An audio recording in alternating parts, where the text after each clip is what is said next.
Ben, bueno, a idea que se me ocurriu a min un pouco para centrar esta conversa, pois é un pouco, a partir dese título de Pedra e Tempo, o País das Esculturas na Illa Thule, pois facer unha especie de percorrido por estes 25 anos, non? E que un pouco, pois a través de moitísimas imágenes, que é o que imos a ver, pois un pouco facer unha especie de, non sei se de traveling polo tempo ou un voo por riba da illa, como eses paxaros que pasan constantemente en riba dela, para un pouco deixarnos levar todos polo ambiente que hai na illa, para que logo, tanto Antón como logo na conversa, pois teñamos toda unha serie un pouco de referencias do que é a illa, aínda que estou seguro que todos os que estamos aquí a coñecemos ben e temos camiñado e gozado dela pois moitas veces, non? Pedra e tempo, evidentemente, porque penso que van a ser as dúas liñas fundamentais de todo este discurso, a pedra como o material que lle dá sentido a todas as pezas, e tempo porque tanto o tempo que se vai pegando as pedras como o tempo que transcurriu ata estes 25 anos, pois van a ser un pouco os dous vectores que nos van a acompañar ao longo de toda esta viaxe, non? E o do País das Esculturas na Illa Thule, isto era unha cousa que me gustaba a min un pouco e que sempre os que lemos moito nos gusta ter toda unha serie de metáforas e toda unha serie de elementos casi mitolóxicos que un pouco expliquen a realidade de hoxe, non? Entón, esta illa de Thule era unha illa que os gregos tiñan un pouco mitificada como un espazo recóndito, un espazo afastado.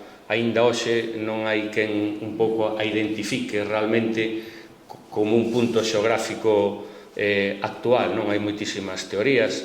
Entón, parecíame un pouco unha metáfora da propia illa, evidentemente non tanto agora mesmo como fai eses 25 anos cando se creou e cando un pouco Antón Castro intuiu que aí había un espazo que podía ser, digamos, aproveitado pola contemporaneidade artística para traballar sobre ela, non?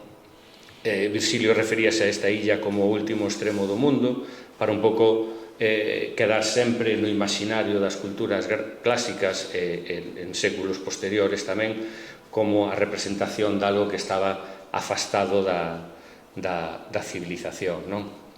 Aquí te deixa unha imaxe, unha vista aérea do que é a illa. É un espazo completamente, evidentemente, rodeado de auga, cunha canle interior, o río Lérez por un dos seus lados. Todos coñecemos o río Lérez e sabemos que non é un río normal, senón que é un río que está moi influído polas mareas, é un río que sube e baixa a corrente ao longo do día, con que eso implica de cambios de paisaxe e tamén de cambio na propia estrutura da illa, non? E ao longo desa illa, pois vedes aí como se distribúen toda unha serie de pezas, non?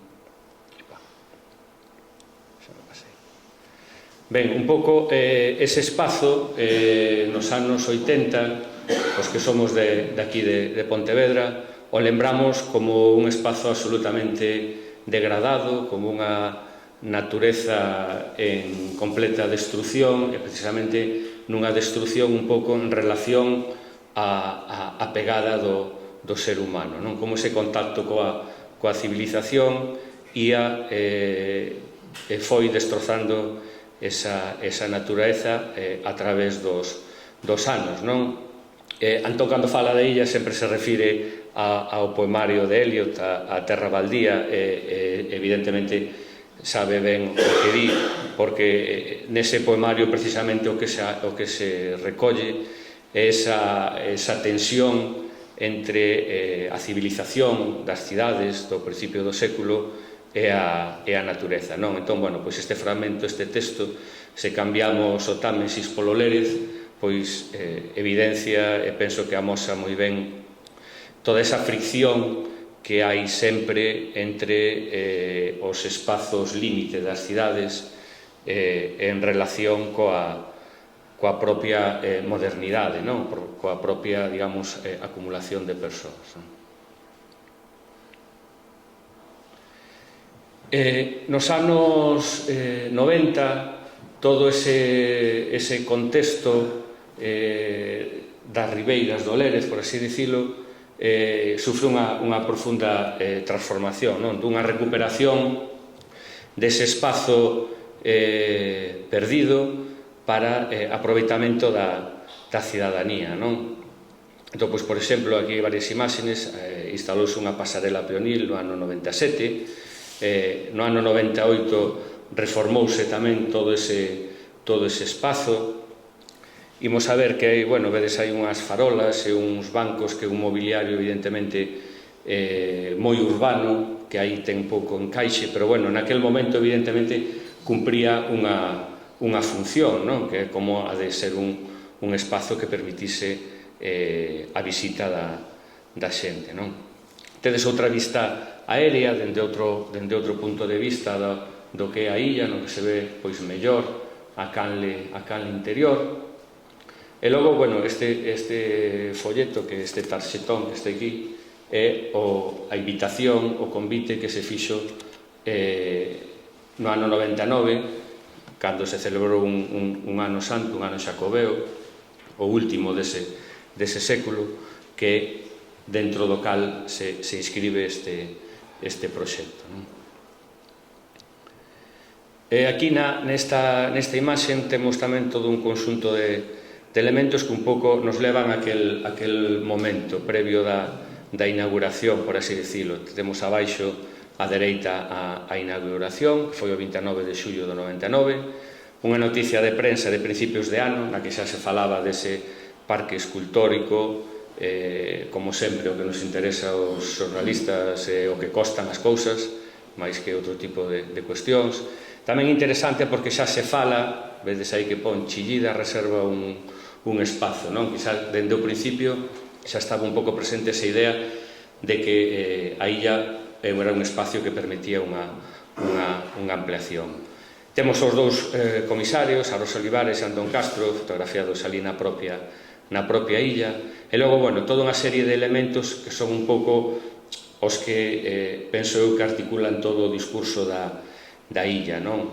Esa relación de arte e natureza, levar a 12 escultores para que, bueno, propuxeran 12 lecturas dende a escultura contemporánea, que todos eles forman parte de movementos que dende mediados do século XX foron reformulando a escultura, reformulando a arte no exterior, un pouco como resposta a excesiva mercantilización das galerías de arte. Entón, pois, un pouco buscando unha especie de pureza ou a maior honestidade da expresividade artística, pois moitas desas tendencias artísticas afastáronse do que eran as cidades, as grandes urbes, e se desplazaron a outro tipo de espazos e traballaron con outro tipo de materiais, non? Así, pois, hai correntes artísticas como a land art, a arte povera, o minimalismo, non?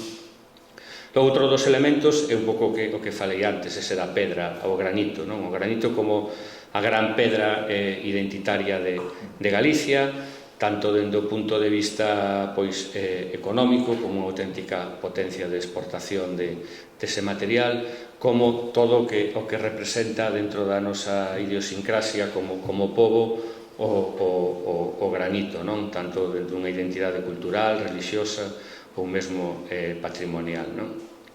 Todas as obras, evidentemente, vannos a falar un pouco do que nos falaba o poema de Eliot, non? De esa tensión entre o home e a natureza, e como o ser humano, pois, se relaciona con ese contexto, digamos, máis primitivo, e como vai haber diferentes maneiras de entendelo, non? Logo, evidentemente, estamos ante unha escultura que non ten que ver nada coa escultura tradicional, coa escultura, digamos, de pedestal, por así decirlo, non? Esta é unha escultura que atende a outro tipo de elementos.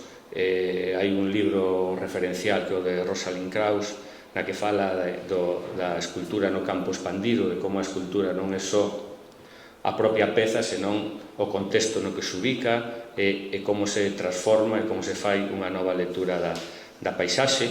Tamén hai outro libro que é moi interesante de María Luisa Sobrino Manzanares sobre escultura contemporánea no espazo público dentro do contexto urbano e tamén no contexto natural, no cal tamén, pois, en algún dos seus apartados se fala de como a escultura pois tamén ven un pouco a sustituir dentro das cidades ese tipo de escultura contemporánea con outros materiais, pois un pouco esa eliminación da natureza dos nosos centros urbanos.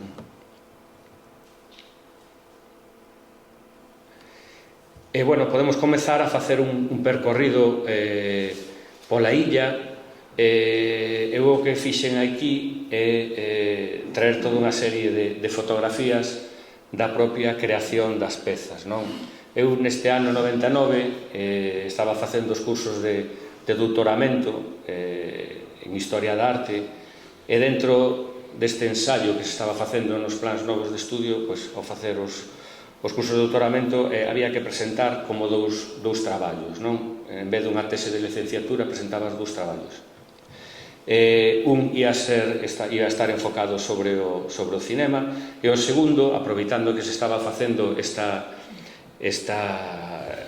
conxunto escultórico aquí en Pontevedra, pois pensei que podía ser interesante recoller como se creaba todo este conxunto de pezas. Entón, pois paseime por ali durante estes meses, pois moitísimas tardes. Aparte, a illa de esculturas para min non só significa un espazo de pasar moitas horas ali, de gozar moito dese contexto, senón que tamén foi o momento no que coñecín tanto a Antón Castro como a Antón Sobral, que foron dúas persoas que ao longo da miña vida tiveron unha gran influencia dentro do punto de vista, pois xa non só profesional do tema artístico, senón tamén do punto de vista humano, e os dous lles teño moitísimo aprecio. Entón, foi ali onde os coñecín e foi onde tiven a sorte durante todo aquel tempo que se traballou dunha maneira brutal nun tempo increíblemente curto de tempo para todo o que ali se chegou a facer. Entón, teño moitísimas fotografías que realmente é a primeira vez que saen dos sobres nos que estaban metidos. Ni siquiera no diario de Pontevedra onde traballo se amosaron. Posiblemente en xullo, aproveitando ese 25 aniversario, sí que faga alguna cousa con todas elas. Entón, aquí tedes a Giovanni Anselmo. Giovanni Anselmo é un deses grandes referentes da arte contemporánea, un dos representantes da arte povera, dese arte que a partir do que poden ser un pouco residuos da nosa sociedade e quen de facer toda unha serie de pezas fantásticas e como a partir do mínimo se poden expresar moitísimas cousas. Entón, aquí vedes como o seu emprazamento era xusto ao pasar esa pasarela que víamos ao principio que se estaba instalando. Aquí está Giovanni xusto coa pasarela detrás, e a súa peza chamase Cielo Acortado. É unha peza máis pequeniña de toda a illa, é unha peza de granito negro de Campo Lameiro. Aquí a temos a peza colocada, e tempo despois, se vos fixades, imos a ver unha das cousas que marcaron ese tempo dentro da illa. A peza estaba colocada nunha superficie natural de terra e logo, unha posterior reforma afogouna entre o cemento. Vedes un pouco a colocación. Esta, evidentemente, foi, penso que, unha das máis sinxelas de colocar. Todo ese traballo que hai, que, xa vedes aí, é algo que a min tamén me parece moi importante dentro da propia xénese da illa, que é o traballo da Escola de Canteiros de Pontevedra. É dicir, un pouco tamén a illa o que viña era a reivindicar, ademais da pedra, o propio traballo secular de tantos canteiros como traballaron ao longo dos séculos, pois non é máis que ver estas paredes, non? Ao longo dos séculos das nosas cidades, no rural. Entón, pois, bueno, tamén a aportación da Escola de Canteiros foi fundamental, non? Non me vou meter tanto no significado das propias pezas porque penso que Antón pode describilas, explicalas moito mellor do que eu poida facer eu, non? Se falamos de canteiros, evidentemente Enrique Velasco pois foi un dos grandes protagonistas da Escola de Canteiros de Pontevedra durante moito tempo, e aquí propongo unha peza que precisamente é eso, unha auténtica louvanza ao labor dos canteiros mediante esas dúas pasarelas que nos convidan a camiñar, que nos convidan un pouco a recrear eses paseos que facía el de neno polas beiras do Lérez, non? Aquí o vemos pois colocando as propias pedras, e logo dentro da propia obra vemos unha serie de elementos que hoxe en día xa non forman parte dela, non? Pois como esa árbore que está no seu interior, como esas pedras que un pouco xurdían desa idea do canteiro alquimista, non? Capaz de crear novos materiais, non? Pois un pouco eses elementos que formaban parte da que a illa, ou da illa, do que a propia obra, pois hoxe xa non están. Esta é a peza. Tamén estas fotografías máis grandes que imos a ver foron feitas o ano pasado, non? A seguinte das pezas é a estela de Ulrich Rückring. Esta foi a primeira peza que se colocou. O vemos a ela aquí incluso colocando unha especie de modelo en plástico para ver un pouco o efecto que ia ter esa peza, que está colocada nun punto evidentemente pois estratégico que responde ao que Rückring fixo en moitos outros parques escultóricos de Europa e do mundo, non? Está situado nun cruce de camiños, un pouco recordando a escultura primitiva, que un pouco colocaban estelas ou os nosos cruceiros que se colocan nesas interseccións, un pouco cunha maneira de apoderarse do espazo e de deixar unha pegada humana. Tamén lle interesaba moito ese xogo o edificio que hai ao outro lado do río, entón pois un pouco o espazo tamén estaba moi pensado, non? Nesta peza aquí que vemos da base da escultura, é un pouco para dar esa idea de que tamén hai un deses bloques está metido no interior da terra, casi como se fora a raíz dunha árbore, non? Unha árbore como a que nos pode dar idea esta fotografía, non? Da escultura no medio das árbores, que tamén é un pouco algo que el quería reflectir, non? Esta peza foi a que se inaugurou primeiro, tivo unha inauguración antes da propia inauguración do conxunto en maio do 99, penso que un pouco tamén para que servira un pouco de empurrón de cara á cidade, para que un pouco se empezara a falar e se empezara a visualizar un pouco o que se quería facer, non? Vedes que estaba o alcalde que hoxe nos acompaña, Juan Luis Pedrosa, que estaba ali presente na illa, tamén como un dos grandes impulsores naquel momento do que significou todo este conxunto, e mesmo moita da recuperación urbana de todo este territorio que vimos antes, non? Pedrosa estivo entre 95 e 99, me parece recordar, non? Foi esa época de cambio de toda esa zona, non? Mesmo tamén coa creación do Pazo da Cultura, o recinto feiral, non? Toda unha serie de elementos que achegaban o río a propia algo do que sempre do que nas últimas décadas estivemos un pouco de espaldas, pois un pouco se traballou nese sentido, non? Outro deses artistas de gran relevancia do que comentaba ao principio é Robert Morris, non? Os os comentaba, cando estaba facendo este traballo, a mí o que me chamaba a atención era que todos estes nomes eran nomes que eu tiven que estudiar para os exames, non? Os de Richard Long, Robert Morris, Jenny Holzer, bueno, cantidad desta xente internacional, xunto cos nosos, con Leiro, con Fernando Casás, era xente que estaban nos meus apuntes, non? Entón, iso, para aquel rapaz daquel tempo, era algo, pois, fascinante de poder ver como se creaban todas estas pezas, non?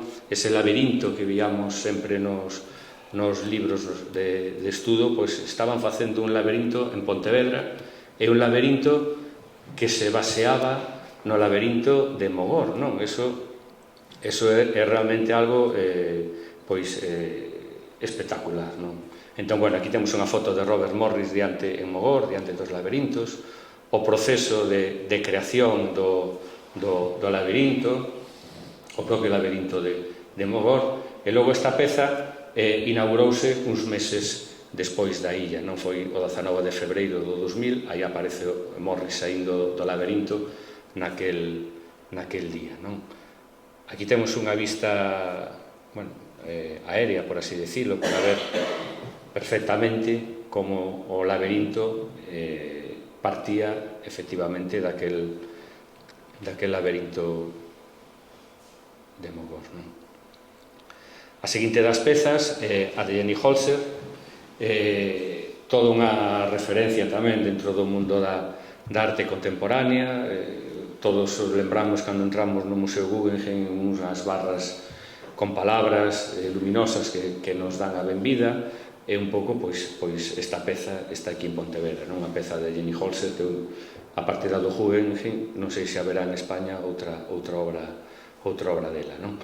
Bueno, aquí vemos o paseo da illa con todas esas bueno, farolas, os bancos retiráronse para colocar os bancos dela. A súa proposta foi facer unha serie de 8 bancos en pedra, bancos tamén moi ben pensados, evidentemente no camiño principal da illa, sen un respaldo que permiten que te poidas sentar cara ao río ou cara ao interior da illa. E logo, inscritos en cada unha das bueno, onde te sentas no banco, pois esas frases que son tan características da súa obra, non? Os truismos da palabra true, en inglés, de verdades, non? Entón, bueno, aí coloquei algunha para que un pouco se puderan ver. Aquí temos a illa, as pezas, os bancos, a fotografía do ano pasado. Se vos fixades á esquerda, esas farolas tan urbanas, digamos, sustituíronse por outras que evidentemente son moito máis axeitadas para ese espazo. Tamén, polo outro lado, polo lado dereito, vedes que hai unhas árbores pequeniñas que están comenzando a medrar, que un pouco viñeron a sustituir outras que non estaban en bo estado, e que isto formaron parte dunha reforma que imos a ver un poquinho máis adiante, non? Richard Long, que sempre, bueno, os seus traballos sempre adoitan facerse en espazos recónditos do mundo, en espazos completamente ocultos. Un artista que lle interesa máis o proceso de creación da obra que o que pase despois con ela. Aquí tedes o propio Richard Long na imaxe superior da esquerda, un pouco recoñecendo o terreo, supoño que buscando o espazo no que colocar a súa peza. Entón, el atopou pois unha especie de sendeiro pouco transitado, un sendeiro que se formou a partir do propio paso do ser humano, é dicir, que non é un sendeiro previsto exprofeso para que se camiñara sobre el. Entón, eso foi o que realmente lle interesou para colocar el mesmo cada unha desas pedras, non? Estivo acompañado por estudantes de Belas Artes que o axudaron a colocar todas estas pedras, non? Esta é a obra o ano pasado, vedes que está como moi modificada, se están as pedras tal. Imos a ver outra fotografía feita fai 2 días e que aínda está peor, non? De como estaba neste momento, non? José Pedro Croft o que fai esa casa, unha peza que non tiña título, pero a potencia desa figura, desa casa, pois levou un pouco a bautizala como casa. Aí vedes como tamén escolle un espazo tamén moi singular, a carón do río. Cando o río crece hai a posibilidade de verse dende outro lado do río reflectida na auga, e mete esa casa entre unha serie de árbores, non, para un pouco reflectir esa tensión entre a natureza e a presencia humana, non, de como tanto a casa vai a influir no propio crecemento das árbores como a colocación das árbores, meténdose casi polo granito, vai a influir na propia conformación da casa. Interesábame esta foto de abaixo, na que se ve dende outro lado. A casa non se ve, pero sí que me interesa que se vexa o lateral da illa, porque un pouco por iso que comentaba antes, dun río que ten mareas, que sube, que baixa, eso afecta moitísimo a todo o perímetro da illa, e se fixo unha cousa boa ao longo destes anos, dentro desa reforma que imos a ver logo, é un pouco que se correxiu por completo esa afección das mareas ao contorno da illa, non, que se solucionou cunha colocación de pedras, unha especie de muro que fai que a illa deixe de perder superficie como estaba perdendo. Ímola ver nunha foto das do final. A seguinte das obras é as de Anne et Patrick Poirier, que está feita ao outro lado do canal, pero está absolutamente pegado ao que é a illa. Aquí nos propón un percorrido a través de varias portas, nas cales vas un pouco pasando unha serie de umbrais vencellados ao esquecemento, aos recendos, a soidade, os soños, ata chegar a ese cuadrado, a ese contedor que vai estar completamente cuberto de vegetación, como vemos aquí. Aquela é unha peza que ten máis tempo, esta é, como digo, do ano pasado. Na cal vemos como esas superficies de aluminio recúbrense por completo con vegetación. É un pouco, bueno, a idea original, vedes que hai por aí plantas colocadas, porque un pouco era tamén que todos eses elementos de flores, creando olores, creando estímulos visuais, pois formasen parte de todo ese percorrido ata chegar a ese cerebro no que te podes sentar nesas cadeiras de granito para un pouco, pois, sentirte dentro desa propia natureza e reflexionar sobre cuestións que a eles sempre lle interesan moito, a eles les interesan moito, como a memoria, non? A seguinte das pezas é a única peza que non estaba pensada a propósito para a illa das esculturas, que é esta pirámide en granito de Dan Graham, que formou parte dunha Bienal de Arte do ano 88, me parece recordar, e que con bo criterio Antón lembrouse dela, supoño por lo que me contaré, creo que estaba nunha nave en Porriño, ali perdida, e se recupera para a illa, porque evidentemente ten todo o sentido, tanto polo nome, pola categoría do seu creador, como polo propio material. É evidente que digamos, a escala da peza choca un pouco nese contexto. Se se fixera a propósito seguramente tería un tamaño moito maior, pero a peza realmente é unha peza moi importante e que penso que está moito mellor onde está aí que como estaba nun almacén, non?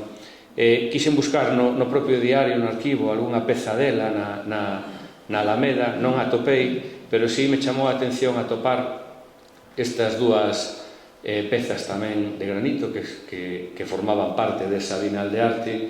E logo, bueno, indo a buscar a noticia, chamoume moita atención pois o que se puxo na portada do Diario de Pontevedra dos pedruscos, os pedruscos, é dicir, xa un pouco temos un pouco esa connotación de non valorar axeitadamente o que non deixa de ser unha obra artística, con todo o seu contido, e como xa nin entre aspas se ponía, o sea, os pedruscos ya tienen sitio, non? Bueno, afortunadamente tamén se lle atopou sitio a pirámide de Dan Graham, que vedes que luce aí espléndida nese recunchiño.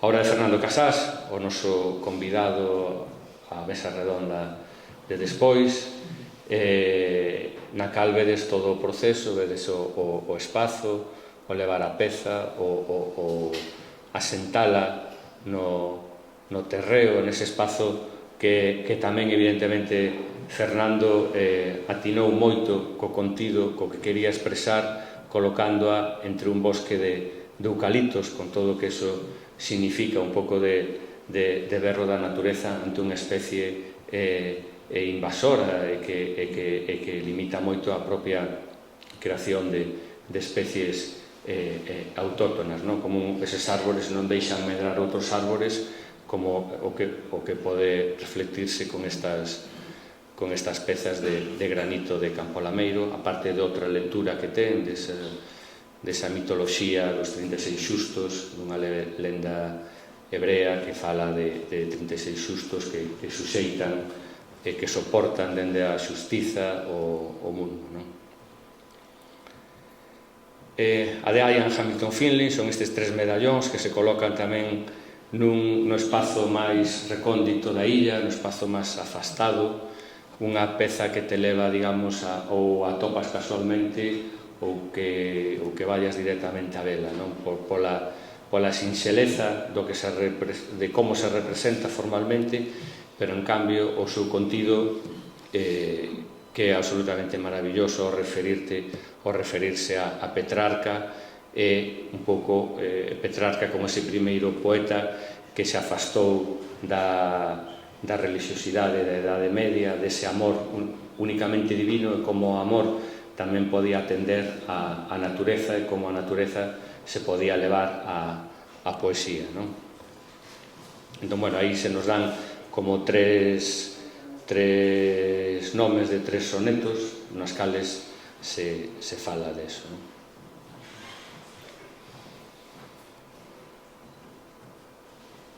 E a última das pezas é a de Leiro, a que se atopa xusto ao rematar a illa, e no que Leiro, como bo cambadés, quere levarnos a unha desas bateas da illa da Arousa e amosar un pouco, no meu punto de vista, como fixo Croft co exterior dunha casa, o interior dunha casa, dun fogar, e como iso se pode abrir a natureza, non? Logo a peza nos permite tamén un pouco, a través dunha soa imaxe, visualizar o que comentaba ao principio, non? Esa relación do granito, de como o mosteiro de San Salvador de Lérez, que o vedes ali arriba, e como o granito pode establecer esa liña temporal coa contemporaneidade, non?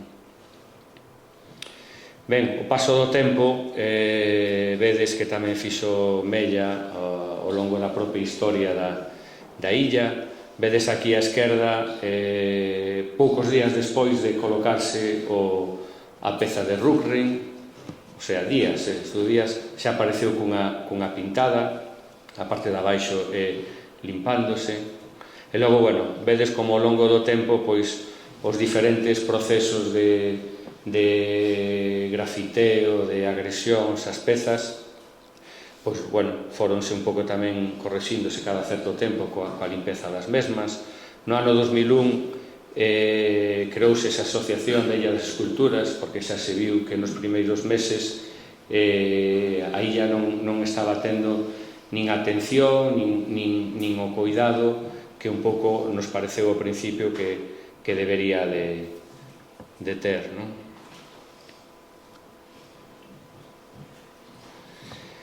Aquí temos tamén varias pezas que nos van un pouco a reflexionar sobre a relación da illa coa cidade. Esta páxina do Diario de Pontevedra do ano 2010, na que se presentaban unhas obras de restauración de Illa das Esculturas.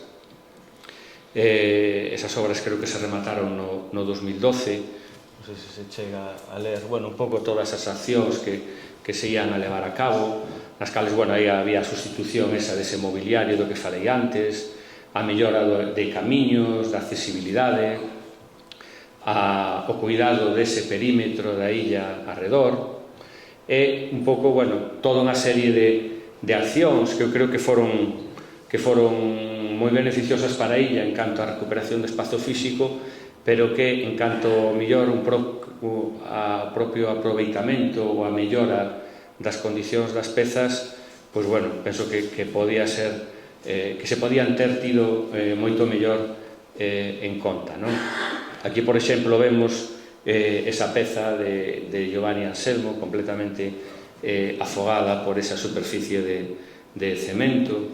Vedes ao final aquela iluminación que un pouco, pois, de verdade, se non ten moita tal, pode pensar que forma parte que outra peza da illa, non? É dicir, son pezas como moi agresivas e que van contra a propia lectura ou a propia identidade das esculturas, non? Temos tamén outros dous elementos dentro desas fotografías. Se vos fixades, hai unha serie de vallas aí colocadas alrededor desa iluminación, porque creo que foi o ano pasado, foi 2 anos, se quixo instalar aí un parque de calistenia para facer exercicio, non? O sea, non haberá espazo alrededor de todo o que é o contexto da propia illa. Me parece moi ben que se fagan ese tipo de instalacións, pero non tan pegadas á propia escultura, non? Entón, moitas veces falamos do vandalismo, dos grafitis e accións sobre propias pezas, pero moitas veces a mí me parecen moito máis relevantes digamos, do pouco traballo que se fixo ao longo deste tempo alrededor da explicación do que é o proxecto da Illa das Esculturas que o que se queira, pois, facer ese tipo de instalacións aí, ou mesmo esa imaxe da dereita arriba que vedes, pois, que no Festival de Música que se fai na propia illa, que me parece maravilloso, espléndido que se faga, que non fai máis que enchela de vida, que ao fin e ao cabo que queremos, pois a alguén se lle ocurriu que a columna de Rufri era un perfecto elemento para suxeitar aí unhas cordas ou para tal, non? Eso evidentemente pois fala un pouco desa ignorancia colectiva alrededor do que hai aí, non? A esa páxina de abaixo, bueno, foi un artigo que fixen eu cando paseando vin que se estaba empezando a traballar nese parque. Bueno, ao facer o artigo na prensa, pois parouse por completo. De feito, agora pense de instalar a outro lado do río nunha estupenda ubicación en relación ao que se pensaba facer nun principio. E logo esas 3 fotografías de abaixo son 3 fotografías que fixen outro día para un pouco que se vexa, penso que son as 3 pezas que están bueno, que teñen un pouco afeccións neste momento en canto a conservación, non? O tema dos grafitis, que é algo recurrente, normalmente sempre afecta por riba de outras pezas, tanto ao laberinto de Morris como a casa de Croft. Penso que tamén por estar no espazo no que están, tamén a superficie é a máis que un pouco pode convidar máis a facer ese tipo de accións. E logo a Pontevedra Line de Richard Long, que vedes que se espallaron pezas ou pedras para un lado e para outro, non? Bueno, o tema dos grafitis, eu sei que dentro do Concello nos últimos tempos é algo que se está coidando dunha maneira moito máis diferente a como se facía ata hai uns anos. Feito, sei que, bueno, fai creo que 3 ou 4 anos se fixo unha limpeza a fondo das pezas, que se lles aplicou antigrafiti. Penso que retirar este non debería ser moi custoso. De feito, falei co concelleiro, está previsto que se faga para telas un pouco en perfecto estado de revista de cara aos próximos meses, non? Bueno, xa un pouco chegando ao final, pois, bueno, ocorreuseme facer unha especie de listado de cousas que a mí me parecen que serían beneficiosas para a illa, nas que penso que logo sí que no debate sí que podemos un pouco falar e comentalas, non? Penso que hai unha palabra clave que é a de confianza. Eu penso que dende Pontevedra todavía non se fixe unha demostración de confianza plena, si no espazo, evidentemente, pero non no que é o conxunto escultórico, que non hai, digamos, que Pontevedra aínda non foi quen de sacarlle todo o partido que lle pode sacar dende moitos ámbitos a presenza das obras destes escultores na illa. Penso que sería moi interesante a creación dun espazo artístico de xestión cun orzamento que atendese ás diferentes eventualidades, que a Illa das Esculturas formase parte de algún outro complexo, o mellor con máis posibilidades, como podía ser o Pazo da Cultura que está ali ao seu carón, ou incluso, por que non, o Museo de Pontevedra. É dicir, que haxe unha relación da illa con algún das institucións culturais da cidade que ao mellor poidan atendelo dun xeito máis permanente, non? En canto a mantemento, pareceríame o máis idóneo crear unha comisión de seguimento sobre o estado da illa, na que cada certo tempo se discutise de como afondar no seu mantemento, na súa mellora. A divulgación entre a cidadanía, penso que é algo que se fixo, pero dunha maneira como moi esporádica, moi voluntarista, a cargo de moitos, pero non, digamos, dunha maneira, por así decirlo, máis profesional, non? Con visitas guiadas pola illa, levando a colexios e institutos de cara a traballar na eliminación de prexuicios e a valoración dese espazo como un ámbito cultural, non? Eu penso que levamos moitos anos perdidos en canto a un pouco a mocidade de ilustrado, ou de que por lo menos teñan a idea de que o que hai aí é algo a valorar e a coidar, e ao mellor non son tan inxenuo como para pensar que eso vai a deter a alguén que queira facer un grafiti, pero ao mellor sí que o pensa cando vai a levantar o spray, e alguén ao mellor se acorda de que alguén lle explicou que eso forma parte dunha cultura ou ten un certo valor, non? Penso que hai moito que facer en canto a promoción, campañas de publicidade urbana, tanto en Pontevedra como no resto de Galicia, no norte de Portugal e no propio Estado, non? Eu penso que nunca se fixe unha campaña de publicidade da illa en 25 anos, non? Acceso a publicacións vencelladas á arte para mostrar a súa existencia e relevancia, activar congresos e encontros alrededor da arte e a natureza para propiciar a reflexión e o pensamento, con que suporía de visibilización fora e no propio contexto artístico, traballar na ampliación da illa, a incorporación de novas pezas que amosen o sentido dun espazo vivo e dinámico, a explotación útil da contorna como un reclamo turístico, e a potenciación como espazo de creatividade e inspiración, con encontros artísticos ou mesmo literarios, non? De feito, nos últimos anos xa se publicaron novelas que están inspiradas no propio territorio da Illa das Esculturas, non? O que comentaba, sí que é certo que ao longo dos anos se fixeron diferentes accións ou os encontros de arte e natureza. Creo que Antón Sobral coordinou polo menos 2 que eu lembre, no 14 e no 17. Houve visitas de grandes artistas que, por exemplo, Nil Sudo no 2007, un artista que perfectamente podía formar parte da propia composición da illa. Visitas do bacharelato artístico da Xunqueira, que está ali ao lado. Pareceme que evidentemente eses alumnos que pasan por ali son os primeiros aos que se lle ten que acercar a illa, porque son os que van a estar sempre máis en contacto co territorio. publicacións, fixose esta publicación no ano 2003 a cargo de Antón Castro, na que aparecen textos de Stephen Foster e César Antonio Molina. Penso que iso tamén é algo interesante, activar publicacións con textos de personalidades da cultura. E un pouco dentro deso do que vos comentaba nos últimos tempos, sí que no ano 22 se fixo unha residencia artística na que estivo Isaac Cordal, que tamén é un creador moi novo, moi interesante, e que participou dunha residencia artística. Entón, fixo unha serie de pezas na illa.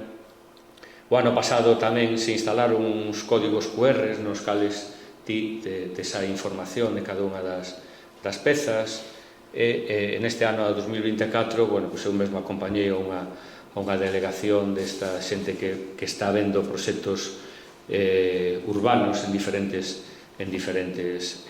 cidades, non? E aí coloquei unha peza de Jaume Plensa un pouco como desexo de que algún día un artista como Jaume Plensa, o cal admiro moitísimo, as pezas penso que sería fantástico que unha peza de Jaume Plensa chegase a formar parte en algún momento da Illa das Esculturas. Bueno, xa para rematar, a parte da illa como contenedor cultural, a illa ten algo absolutamente maravilloso que é un depósito de beleza permanente. É dicir, en calquera estación do ano no que vayas, a illa te regala imaxes absolutamente fascinantes en función da climatoloxía, de como a paisaxe muda ao longo do ano. Aí tedes, por exemplo, unha imaxe de outro lado, por aí está a casa de Croft, e aí sí que sae reflectida na propia auga do Lérez, e vedes, unha imaxe de outono, e vedes a mesma imaxe na primavera ou no verano. E ao lado, vedes que hai varias imaxes. Estas imaxes se fixeron onte, é dicir, son fotografías feitas onte para a reportaxe que sae no Diario de Pontevedra. É un pouco da vida que hai na propia illa. Xente facendo deporte, xente camiñando, xente xuntándose para facer actividades deportivas. Como digo, era un martes, non era nin unha fin de semana, nin era un festivo, é dicir, un día cotiá no cal a illa está permanentemente cheo de xente, non? No amencer, no ocaso, a Illa das Esculturas está permanentemente dándoche momentos de beleza e de vida, non? E de vida. Aquí tedes, por exemplo, os diferentes especies da fauna da illa. Non é infrecuente que as parellas de parrulos teñan crías, realmente te dá imaxes realmente moi fermosas, como tamén esas da propia crecida do Lérez, que en algún momento queren de provocar ese efecto máxico casi de levantar as pedras e de soster as pedras sobre a auga, como acontece nesta peza de Enrique Velasco, non? Ese sería un pouco o percorrido que a mí se me ocorriu para un pouco iniciar esta tarde e para darlle esa palabra a un dos comisarios da Illa das Esculturas, como é Antón Castro. Moitas grazas.